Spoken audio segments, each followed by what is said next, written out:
You know, the saying is true. Bad company corrupts good morals. You see, the people that we spend time with greatly impact the way that we think and the way we act. And here's what often happens. A well-meaning but naive Christian will think that they can pull their sinful friends out of those sinful lifestyles by going and spending time with those friends in those sinful activities. They'll think that they're going to pull their alcoholic friends out of alcoholism by going and spending time at the bar with them. Or they'll think that they are going to pull their drug friends out of using drugs by going and spending time with them while they're using drugs. Or they'll think that they're going to pull their sinful boyfriend or girlfriend out of sin by going and sleeping with them. You see the mindset there, that they're going to try and pull the person out of sin by joining them in those sinful situations.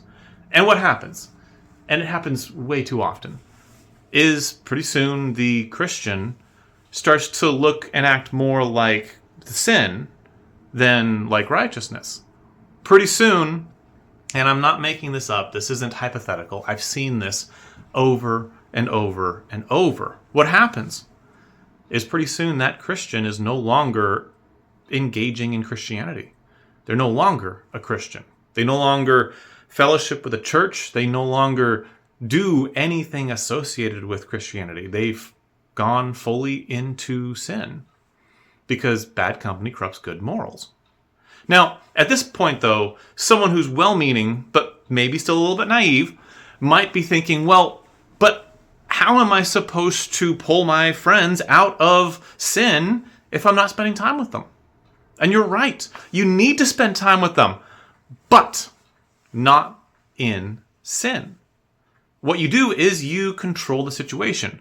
You invite them to come do something with you that is righteous. You don't join them in their sin. You don't join them in the location of their sin. You invite them to come do things with you. Now they have a choice.